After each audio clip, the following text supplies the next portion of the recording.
listening to the Bored to Death Horrorcast, rendering scary movies and TV shows into wet, chewable chunks.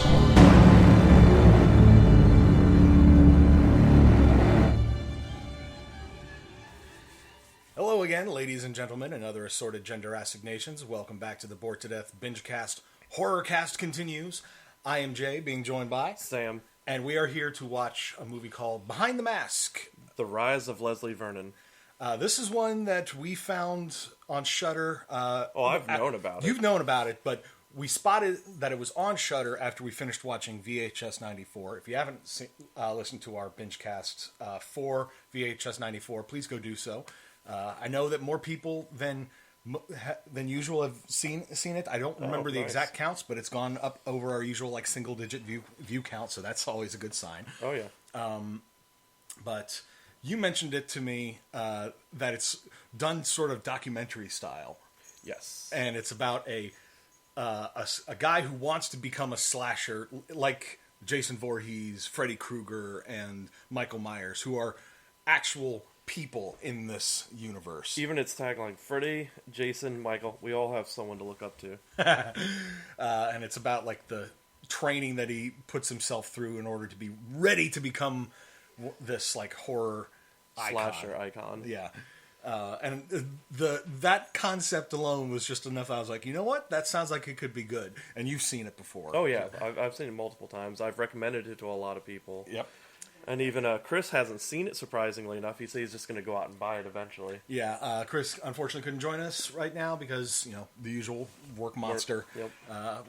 That's just the way it goes with Chris. His work schedule is the busiest out of anybody in our group. But so whenever we can get him to sit down with us for something, we'll always do so. But so I have nothing else about this. It came out in 2006. Yeah, and I wasn't really paying attention to anything outside of my usual interests back in 2006. What was that? I think that was an original Spider-Man trilogy came out around then? Around then, yeah.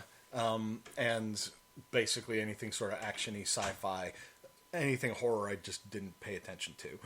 And I don't even think I saw any trailers for it back then. It's not as well known, but it's known enough to have fresh on Rotten Tomatoes. Nice. Almost hitting 80. 66 Metacritic and 6.7 out of 10 on IMDb. Which is not bad. Well, there are higher numbers, but there are also much lower numbers. So the fact that it's still rated fresh on Rotten Tomatoes after all this time is a good sign that it's pretty well regarded by those who have bothered to review it.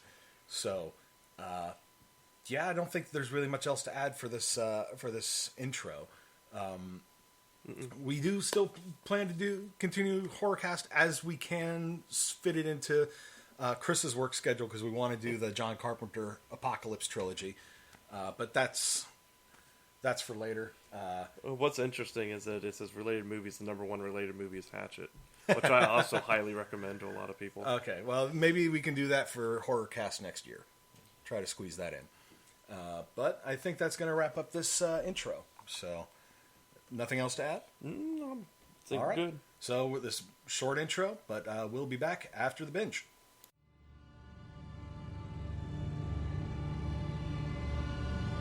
As we consume our fare, give us a like and subscribe. If you wish to commune with us, then seek us out on social media, on Facebook and Twitter at BTD_Bingecast. The Bored to Death clan is part of the CKCC Radio Hive, which includes J Bunny's Music Hub, the Race Nerd Podcast, Real Paranormal Talk, Ranking Tracks, Motivational Moves, Park Hopper 101, and the Nerd Table. To appease the elder gods, contribute to the CKCC Radio Patreon. Now the binge has finished, so let us purge.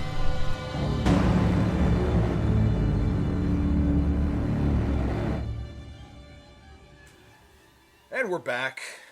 So, it was definitely an interesting little movie. I can see why you like it, because it sort of plays into all the horror tropes. Plays into horror tropes. Hanging lampshades on them at every stage as well. But there were some scenes that felt like they were missing from the first time I saw it, or I don't know where they went, if there were even in there. But I swore there was one where he showed them how to keep up with someone, where you would sprint, slow walk, sprint, slow walk, and then there was another scene that I remember. Can't remember. I think where you discussed about the closet and the removing of the jacket and stuff like that. Okay, well, he brought up the closet did get brought up, but yeah, the removal of the jacket wasn't mentioned at any point. I like that they do acknowledge Freddy Krueger and Jason Voorhees and Michael Myers, and even Chucky. Chucky did get a brief mention there, as all of them are like actual mass murderers, in this setting, but it implies that all of them were merely mundane killers that just did a lot of prep work to seem supernatural, as we saw with Leslie Vernon here, or where he does like ridiculous amounts of cardio and training to be beastly strong and ridiculously fast, and silent too while doing it. The scene in the library was like the perfect example of how fast he could be. Oh yeah, and just jumping over stuff and being very quiet about it. And even things like the first scene where we see Kelly, the one that he'd marked as his survivor girl, or really the final girl, as the trope is usually referred to, but the survivor girl here, as she's like at her job at a diner or whatever, just taking trash out back, and she's like propped the door open with a brick, but he has gimmicked the brick with like some fishing line that he can just yank it out of the way. But he has this documentary crew do it instead. Right when she like turns around, thinks that she sees him, and then yoink, the door slams shut behind her. That part that they were helping him Yes. later. This was kind of like the opening scare. Yeah.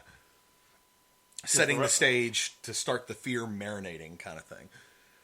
And do they say why Taylor and her crew were specifically like documenting this? Had he approached them, or what? I think he approached them.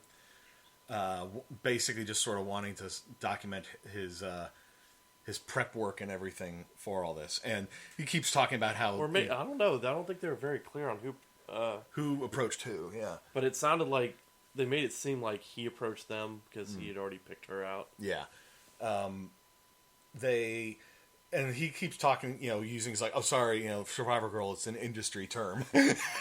Which, yes, it is in the film industry for this sort of thing. But, and then later when he's talking with Eugene, another one of these, like a retired killer like this, but he got out of the business before, like, the quote-unquote supernatural ones, like Jason and Michael Myers. And, yeah, well, they even name dropped, and it's like even, Jay, Mike, and Chucky. No, it's Jay, Mike, and Fred. Jay, Mike, and Fred. Yeah, using like the more familiar versions of their names, like they're friends or whatever. And who knows? Maybe they do know each other outside of that. But he basically implied that he would like go from town to town, and he said it was all about quantity over all the prep work and whatnot that they were putting in. And he said it was like the business of fear. Well, also, they opened up like they're filming the opening to a documentary about the real Jason. Yeah. About Camp Crystal Lake, the real Camp Crystal Lake and Elm Street and Springwood and they went to go try Illinois. to talk to someone who was a neighbor of Freddy Krueger, and the guy just sort of gives him a look and then slams the door shut. Which was Kane Hodder, who played Jason. A good handful of times. Yeah. But yeah, it sort of follows along. They tell the story of Leslie Vernon, this boy who had like killed his family, and the townspeople like threw him over a waterfall. Yeah. And this is all in like Glen Echo, Maryland, which might actually be a real place. I swear, I think it is a real place in Maryland. And he's just basically come back to town, but he's living outside of town, not in his family's old house, because, as he points out, that would look real stupid if I was just there, just mowing the lawn and everything. Even though I was dead. Yeah, even though I'm supposed to be dead. But he's still doing all this training, all this prep work to lay the seeds for the fear and everything before he goes on the killing spree, because it's a common thing in town that on like Halloween, was it Halloween or the anniversary of the anniversary of his death, that a bunch of teenagers would spend the night in his house, like dare each other to do it. And when they go there later, he's basically pointing out all the work that he's done into making it so that you can't like open the windows, because he's nailed them. They're all nailed shut. The upper windows, if they smash those out, the tree branches outside have been partially sawn through and weakened so that they'll break. Also, keep in mind, like, there's only a few scenes, like, at the beginning where it's, like, filmed like a movie. Yeah, where it's more cinematic style as opposed to documentary style, yeah. And the ending is all cinematic. And the scene in the library. Well, yeah, because I kind of want to see if there's a cut that just has all the cinematic. I mean, that would be, like, 30 minutes long? Probably. But the thing is, if you do that, then suddenly, after those first two scenes, this random trio of people turns up out of nowhere. And you don't get any real context then on Doc Halloran. Doc Halloran is the Ahab, the sort of the monster hunter sort of thing. Which is played by Robert Englund. Played by Robert Englund, which is a nice touch. Freddy Krueger. And then Dr. Halloran is basically the psychiatrist that had treated Leslie when he still lived in like Reno, and because it turns out Leslie Vernon is not actually Leslie Vernon. The real Leslie Vernon is dead. His name is Leslie Mancuso, and it's just sort of fixated on this whole on becoming one of these like terror figures. But also, yeah, you've got the librarian who played the little old lady in, I think, the 3 Poltergeist movies. The short older lady with a very distinct voice. Yeah, very distinct voice. And there were a couple of other things. There was like this model house in Eugene's living room. It was just there in the background, but I was like, that has to be a reference to something. You thought it might have been the Exorcist house, but I looked that up. It's not the Exorcist house. Because the guy that was there played in, I think, Exorcist 3. Okay, but that could just be the reference there, because you also spotted the 2 little girls playing jump rope in that one scene. All white, all white, playing jump rope, and you pointed them out. It's the girls from Nightmare on Elm Street. The 1-2 Freddy's Coming for You. Yep, I think that was amazing. Little touches like that, and it's just. But as like they're going through the documentary stuff, and Taylor, the woman documenting all this stuff, is doing conducting the interviews and everything. She's almost of like 2 worlds about it. It's like she clearly develops some sort of complicated feelings for Leslie, but at the same time she's sort of off-put by the fact that he's planning to kill a bunch of people. Oh, what? At the beginning, Taylor's standing in front of the Red Rabbit pub. This is a reference to the Red Rabbit matchbook found by Dr. Loomis in Halloween 1978. Ah, okay.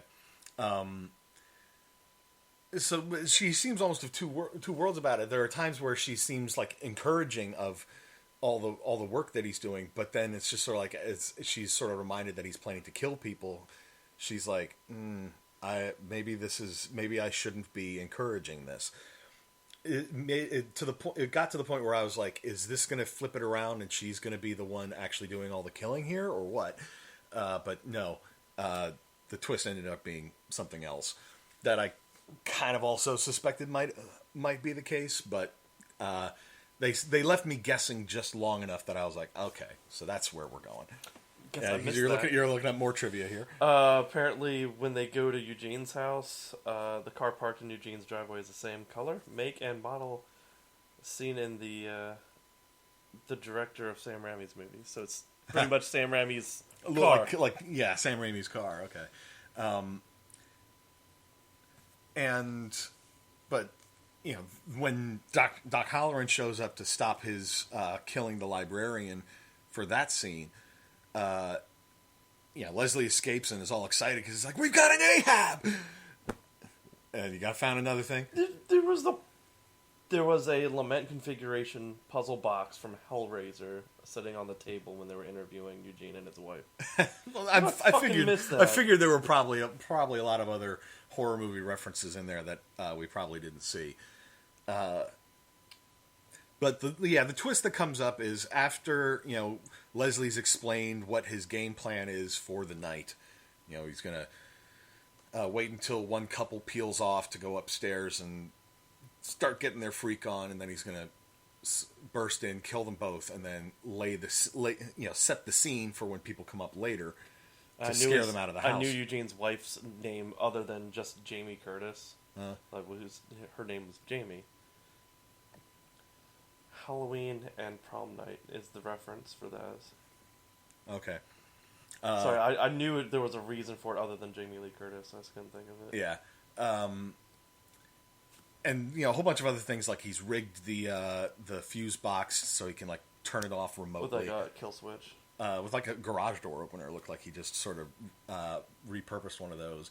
The tool shed, all of the weapons in there, all the gardening implements and stuff that they could use as weapons in there have been weakened or so that they'll break on the first swing or the heads will come off or whatever. And all of this prep work, and I'm just like, some of this is gonna this is all gonna get referenced. It's all gonna spool out, but it's not gonna go the way he's expecting, because that wouldn't make for an interesting movie after he's shown all of this. And sure enough, after when the kids turn up and after he's killed the first couple, she is now very much against. Well, she's like, "Did this really happen?" kind of thing, and then she saw it, and she's like, "Oh yeah." And he immediately is just sort of like, "Come on, everybody out, everybody out." I know that look. I know that look. You're gonna like this. We can't let this happen. And this is a we can't have this. Let this happen. Look. Yeah, and he basically bids, tells them, to just leave. And for a moment, they look like they're about to, but she's just like, "No, we're not letting this happen." As they leave, the documentary equipment in the car, that's when it switches to cinematic for the rest of the movie. And they try, she and her two cameramen try to then stop Leslie's plan from unfolding, but they find out that Kelly, the girl that Leslie had fixated on as his survivor girl, isn't a virgin. They literally walk in on her riding him. Reverse cowgirl, and everybody else ends up dying, but not in the way we had it, not in the order that we'd originally intended, but still largely by his plan, as they eventually figure out, oh no, this was his plan all along. Because he knew that Taylor was a virgin, and therefore the survivor girl. There was just all of this stuff, and her going through the same sort of psychological journey of grabbing a weapon, going into the orchard, and taking off her jacket. So she's got the white tank top underneath that'll get all stained and everything. And she does finally manage to stop the rampage, but not before. Oh yeah, he was changed. They thought he was changing it on the fly. And to be fair, from what we saw of how fast he was, he could very easily have done it. But nope, no, his plan was something else. This was all planned. Mm-hmm. And it even got to the final, the pièce de résistance, as he referred to it with the cider press out in the orchard. We saw him just sort of crushing some apples in there as he was explaining the whole plan and everything. And sure enough, when they got in there, he's injured at this point because she did catch him in the chest with an axe. Yeah, but he's been proven before that he wore like a flak jacket. Yeah, he wore a flak jacket under his psycho outfit, which saved him when Doc Halloran shot him in the library. And then, so that may have been what saved him from getting grievously injured with the axe.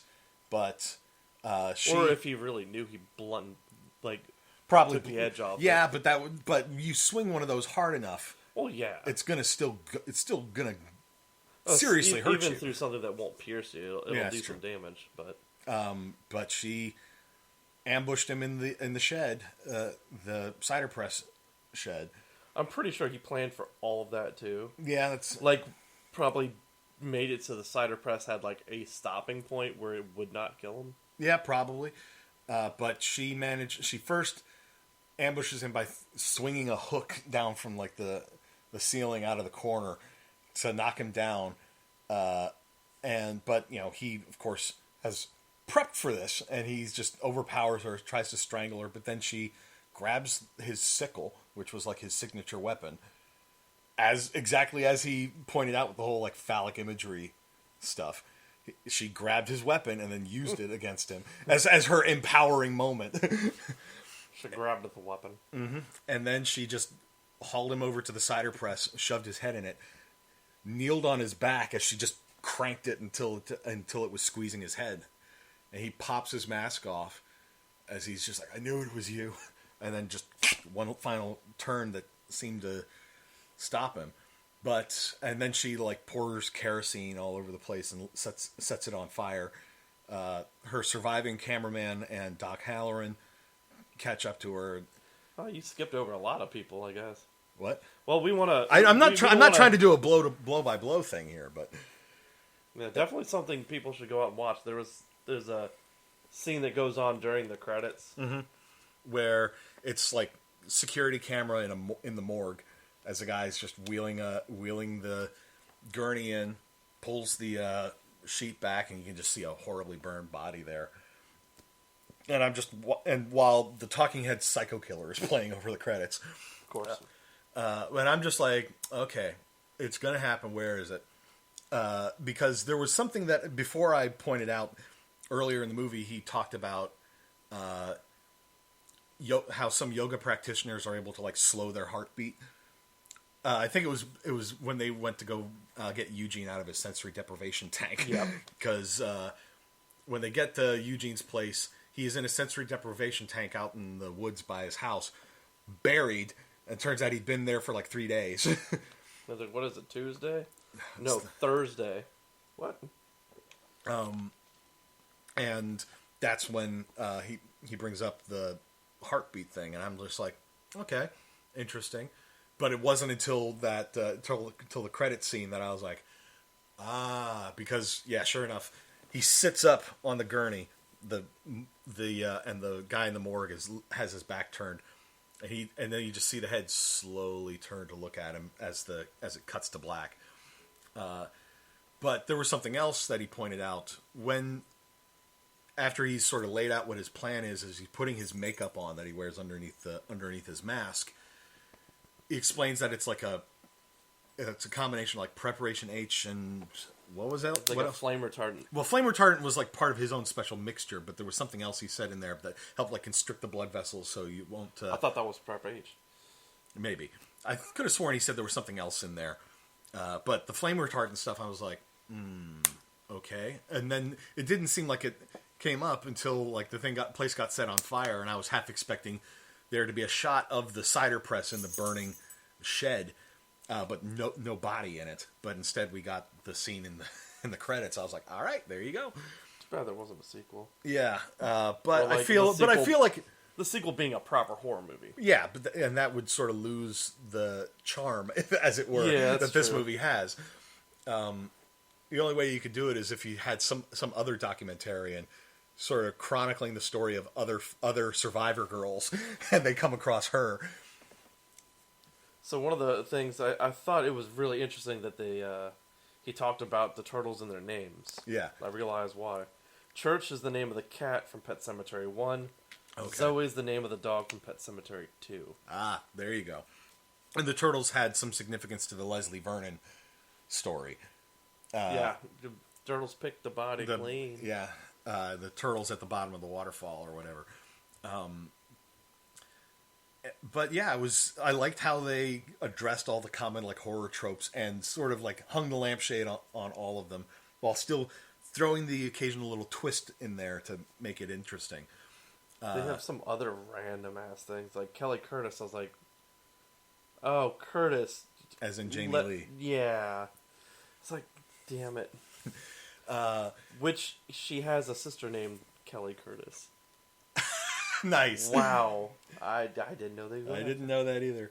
But something that I made a little note to myself while we were watching this, because something had occurred, like a question to ask, but I didn't want to waste the question while we were watching. Okay. To save it for this, because you're the guy in the house who knows a lot about horror movies. You and Chris together probably cover all the bases. Pretty much. Something that I'm wondering, has there ever been a horror movie that threw in a twist, a slasher type like this, where it turns out the final girl is the killer? Yes. I can't remember which one, but I do know there is one. God, I wish I could remember what it was. Because I was about to say, if that's not a horror twist that somebody, if there's not a horror twist that a horror movie that's done a twist like that, there needs to be. I'm not counting the ending to VHS 94 because that was just a whole combination of stuff going on there. But yeah, it was. But Behind the Mask, The Rise of Leslie Vernon, definitely a good horror movie. If you can find it somewhere to stream it, or get yourself a copy of a DVD or Blu-ray, go ahead and do so. It is currently on Shudder. We are making use of Sam's trial subscription to view it. But yeah, definitely one to check out. Definitely. Anything else really to add? Other than it has a metric F ton of references to all of horror. Yeah, if you're a horror fan, you could probably go frame by frame and find way more than the ones that we've mentioned. I mean, I even pointed out that the van they're driving around is a Volkswagen van that looked similar to the one in the first Texas Chainsaw Massacre. Yeah, and that wasn't even on IMDb. I mean, it's well, hey, IMDb is actually user curated, so you could probably go ahead and edit or submit that to IMDb to be included in the trivia about this movie. I'm probably going to scope out TV tropes and look on the trivia page to see if there are any other like shout outs and such that we haven't covered here. But and maybe I could get a Chris on it, watch it, and we could come through. Do our own. Do like a take two, but with just the two of you. The take two with us talking about the different references we saw and what we. Yeah, just get yourself like a little notepad and just jot down all the references you see. You could even make a game out of it, see who can spot the most, or spot the ones that the other one doesn't. I was about to say that'd be kind of unfair since I've seen it twice now and read half the IMDb about it. But I would definitely recommend scoping it out if you can get the chance to do so. If you are a horror movie fan, you will probably enjoy it. All the like references, the industry terms that they keep throwing around, the business of fear, as Eugene. I kind of just want that as a actual poster. Oh, you found like the promotional release poster for it, yeah. Yes, that's. I'm probably gonna have to see if I can find that to use that as the thumbnail for the video when I put it up on YouTube. You'll know if I did if you're looking at this on YouTube. But yeah, don't think that there's a whole lot else to add. We can probably just wrap this up here unless you have anything else to say. Definitely go watch it. Definitely go watch it. But that concludes this edition of the Horrorcast. As noted previously, we do still intend to do the John Carpenter Apocalypse trilogy. It just depends heavily on Chris's work schedule. We definitely want to have him included in this because he's the one who knows the most about all three of those movies. And it's November now. We're heading into the holiday season. That's going to affect people's schedules as well. That's kind of why we only got 3 out of the Horrorcast. Yeah, but that's why we're doing late. Horrorcast Extended. And who knows, maybe we'll turn Horrorcast into an occasional thing and not just something that happens solely in the fall. Solely in Spooktober. Mm-hmm. Spooktober, and well, we can always do Spooktember, and then Spooktober. Yeah. And just continue I like know over the course of the look fall. forward to us doing Santa's Sleigh. Santa's Sleigh, yeah, in December. That's the Goldberg one, right? Yep. Where the world's mightiest Jew plays Santa Claus. I love the opening kill scene. Well, don't say anymore. No, I'm just gonna say all the actors at the table celebrating Christmas are all Jewish. Every last one of them. I think they probably were just like, well, we've got a Jew was all playing on purpose. Santa Claus On purpose. I'm sure it was, and it was great. But I don't want to ruin who's actually there right. because there are some big, more well-known actors than you'd think. But yeah, that'll conclude this edition of the Horrorcast. So for Sam, I am Jay, and we will see you next time.